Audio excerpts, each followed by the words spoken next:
السلام عليكم ورحمة الله تعالى وبركاته وسلامتي دمان أصحابتا من كستو أجوكتان هبي وناكسن هدي هبي إدين تهي هدي مالin إدين تهيني maalin wanaagsan kusoo dhawaada janaalka goorta caasimadda waxaa muuqaalkan maanta uu ku saabsan yahay maxaa ka jira Sheikh Sudeys in laga qaaday xilka imaamka xaramka waxaa jira dad badan oo baraha bulshada ku qorayay ama ku baahinayay in Sheikh Cabdiraxmaan Al-Sudeys laga tiray shaqada xaramka kadib markii uu ka hadlay xiriirka Sacuudiga iyo Israa'iil hadaba maxaa ka jira arintaas. عندما تقول الشيخ عبد الرحمن السديس فأنت تتكلم عن إمام يؤم ملايين الحجاج والمعتمرين المسلمين في مكة، وما يقوله مسموع وله صدى لدى المسلمين عبر العالم. خطبته يوم الجمعة الماضي أثارت جدلا وفهمت على نطاق واسع بأنها خطبة التطبيع مع إسرائيل. لماذا وصفوها بأنها خطبة التطبيع؟ لأنه قال في كلامه بأن حسن معاملة اليهود لا تتنافى مع العقيدة، وأن السمع والطاعة لولي الأمر واجبة. هذا بعد 3 أسابيع فقط من تطبيع الإمارات مع إسرائيل. إمامك كعبادة الشيخ عبد الرحمن السديس ayaa afartii bishan ka hadlay arrin la xiriirta suuragalnimada isu soo dhawaanshaha Carabta iyo Israa'iil. Hadalkaas waxaa ka dhashay falcelin badan oo ay sababtay in dadka qaar ay baraha bulshada ay ku baahiyaan in shaqada laga tiray. Arrinta la xiriirta heshiiska Israa'iil iyo Imaaraadka iyo mowqifka rasmiga ah ee dalalka Carabta waxay kordhisay cabsida iyo rajada dadka qaar ay ka qabaan in mustaqbalka la arki doono Israa'iil oo galaangal weyn ku yeelata gobolka Carabta gaar ahaan Khaliijka. Cabsidaasi waxaa laga dareemi karaa baraha bulshada ay ku wada xiriiraan. Waxaa laga doodayaa waxyaabaha ka dhalan kara heshiiska Imaaraadka Carabta iyo Israa'iil gaar ahaan qadiyadda Falastiiniyiinta iyo xaaladaha amni iyo siyaasadeed ee dalalka Carabta. Haddaba maxaa ka jira wararka sheegaya in shaqada laga ceeriyay Sheikh Sudeys? Waxaa soo baxaya warar ay qorayaan qaar ka mid ah warbaahinta baraha bulshada oo si weyn la isu dhexmarayay oo ku saabsan Sheikh Cabdiraxmaan Al-Sudeys in laga tiray shaqada. balse wararkaasi ma aysan xaqiijin warbaahinta dalka Sacuudiga iyo sidoo kale maamulka wadankaas. Waxaa lagu tilmaamay kuwa aan sal iyo raad lahayn oo ayna cadeen meesha laga soo xigtay. haddii aan tusaale soo qaadano Sheikh Cabdiraxmaan Al-Sudeys wuxuu 48 saacadood ee ugu dambeeyay uu watay howlihiisa uu ka hayay xaramka sida lagu daawacay bogga Facebook ee xaramka. Sheikh Sudeys ayaa shalay oo ay taariikhdu ku beegneed 15 September kormeer ku sameeyay qaybta biyaha Samsamka lagu shubay dhalooyinka si loogu qaybiyo dadka xaramka ku sugan. wuxuu gaar ahaan u korgalay sida loo ilaalin lahaa nadaafadda maadaama uu caalamka iminka ku jiro fayraska corona. waxaa sidoo kale saacadii u dambeeyay goobjoog u ahaa uuna kormeeray goob la dhigay qalab lagu talagalay xaaladaha degdega ah oo laga sameeyay ilinka laga galo xaramka.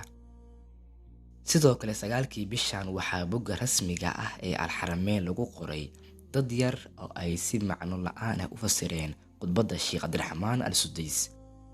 waxay baahiyeen muuqaal kooban iyagoo muujinaya aragti ah in qadiibka sharafta leh uu riixayo in la soo celiyo xiriirka dalalka qaar ee dhanka siyaasadda.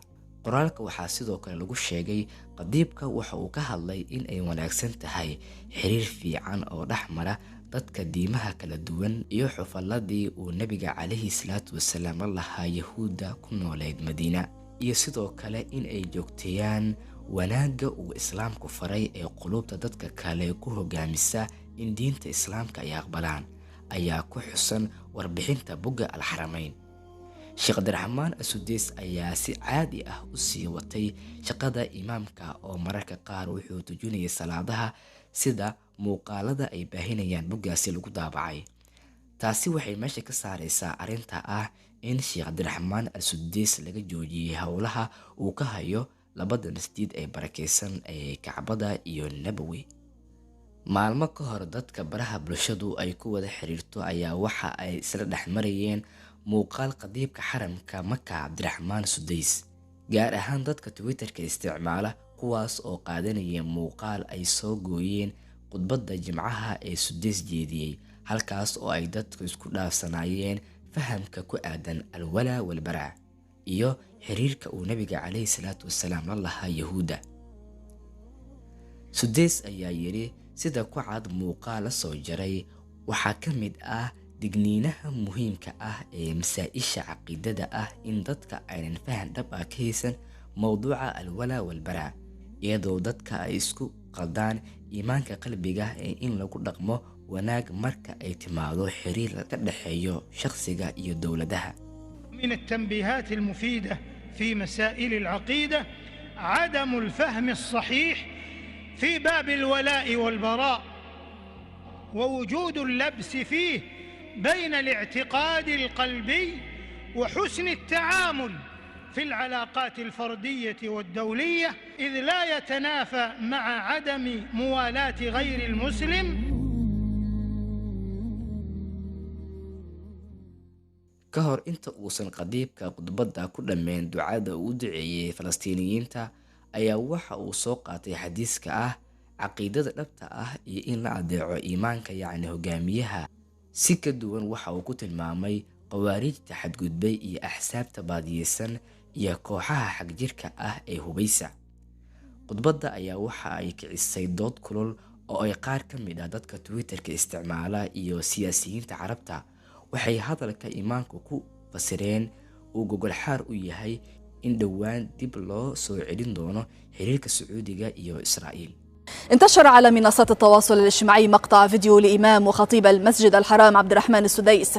نتابع جزءا من خطبة السديس يوم أمس الجمعة. توضأ صلى الله عليه وسلم من مزادة مشركة ومات ودرعه مرهونة عند يهودي، وعامل يهود خيبر على الشطر مما يخرج من زروعهم وثمارهم، وأحسن إلى جاره اليهودي. taariikh kooban. Sheekh Cabdiraxmaan As-Sudays waxa uu ku dhashay magaalada Qaasim ee dalka Sacuudiga sanadii 1961.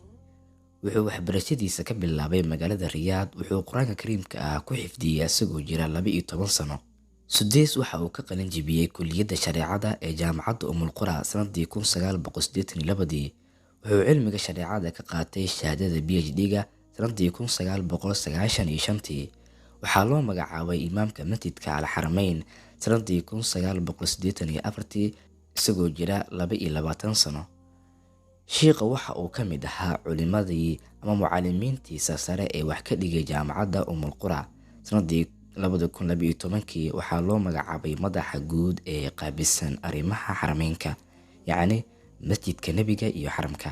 kadib digreeto ka soo baxday boqorka Sacuudiga boqor Salmaan sanadii 2016 ayuu u xil saaray in uu qabto qadiibka xaramka. sanadda 2022 Sheekh Sudays waxa uu mar kale loo magacaabay madaxa guud ee xaramka muddo 4 sano ah. barnaamijkan intaas ayuu ku egyahay. Assalaamu calaykum waraxmatullaahi wabarakaatu.